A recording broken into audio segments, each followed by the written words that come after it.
mengamankan kedudukan dan mungkin nantinya bisa membalikkan keadaan. Tapi Onyx, mereka siap untuk bisa menyabet juga 2-0 karena mereka juga sangat-sangat butuh kemenangan.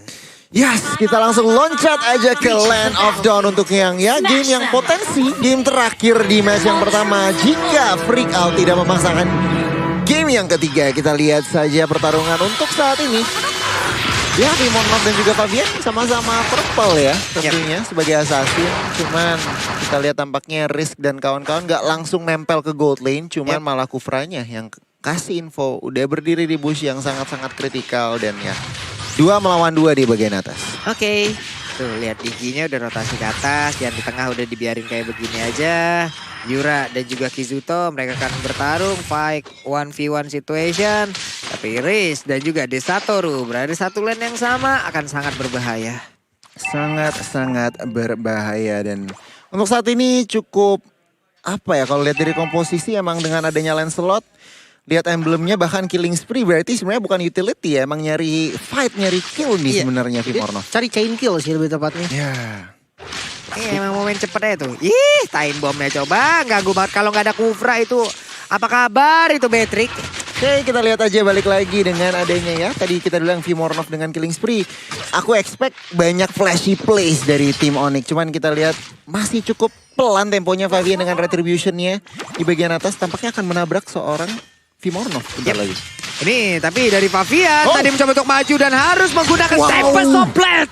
Dan juga di saat dia mendarat, di saat dia landing ada satu Phantom Execution yang memang take off di situ, Mbak. Timingnya udah pas banget ya dari seorang Lancelot. Dihitung, cuman lihat bagian atas tampaknya ada sedikit perseteruan antara Dit Aja dan juga Afsi di sini melawan Desatoru dan juga Risk. Belum ada komitmen, mereka belum ada yang 4, mereka nggak mau terlalu overcommit. Dan ya, Turtle juga sudah up.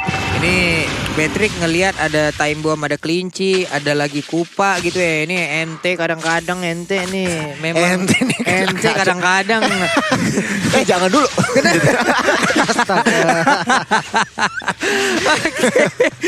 Tapi Purple Buff-nya masih sempat untuk diamankan. Tapi Vimornov mendapatkan Purple Buff tersebut berarti untuk linknya akan kehabisan bahan bakar. Kecuali dia akan langsung melakukan aksi pencurian terhadap Purple Buff yang dimiliki oleh Onyx Prodigy.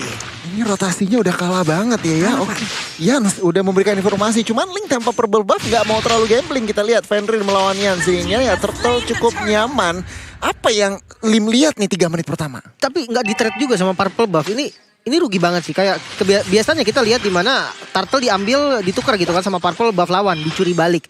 Tapi ternyata pergerakan dari teman-teman Voice ini nggak terlalu agresif dan akhirnya Linknya dibiarin nggak punya Purple Buff. Rotasinya akan kurang lagi sekitar 1,5 menit ke depan. Ini gimana lagi? Ini istilah kata ini udah agak berat banget rotasinya. Ini masalah Purple Buff-nya hilang, Pak. Ini rotasinya akan 2 menit ke depan agak sedikit mengelola lagi sekarang.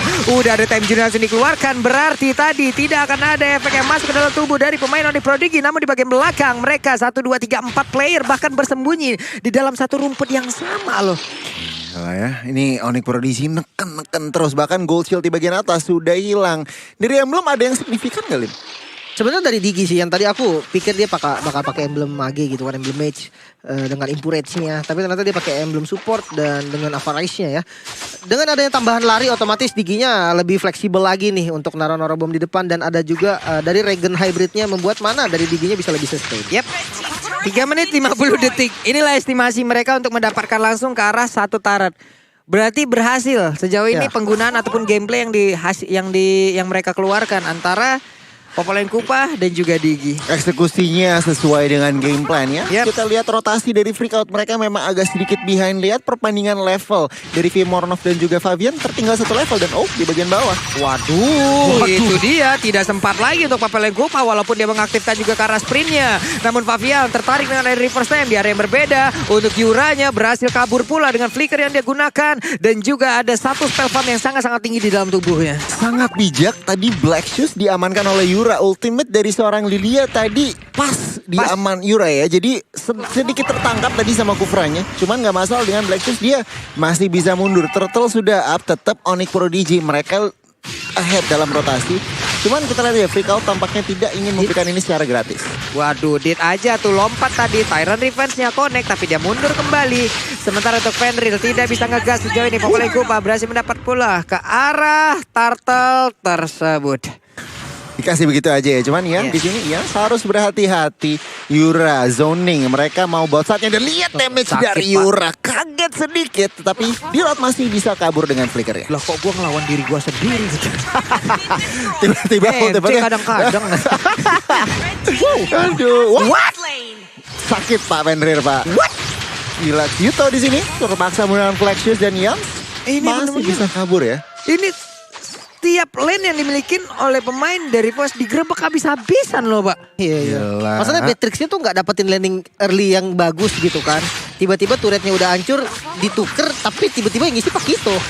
Wah, time journey dikeluarkan nih mau pergi ke arah mana. Tapi risknya pergi ke arah yang berlawanan juga dengan ada satu player lainnya. Yans mencoba untuk langsung mengejar ke arah Lancelot. Tapi Lancelot, Vimornov masih bisa selamat pergi dari arah tersebut. Popoleng Kupa ada di bagian belakang tertarik dengan reverse time. Dikejar sama kelinci yang meledak. Ih, gemes meledak Pak. Di situ tuh.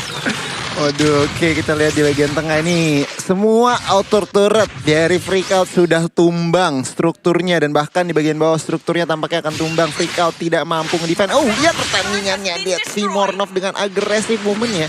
Hampir memaksakan ditajam menggunakan flickernya. Oke, ada Yura.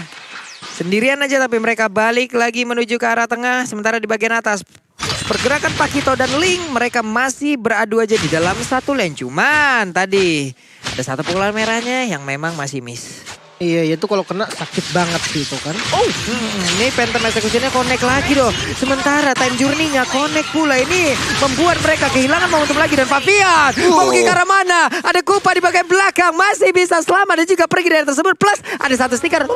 Itu tadi Pak keluar. Ngeledek sedikit. Yo, ay. Sedikit cuman ya Onyx mereka nggak peduli. Mereka meskipun ya kedua romer memang tumbang. Cuman nggak masalah. Ruang geraknya mereka masih pegang full kendali Lim. Iya, bahkan turtle-nya juga didapatkan secara free gitu kan. Sebenarnya nice banget move dari Dit aja ya. Tadi melakukan inisiasi dan bisa dapetin kill-nya juga.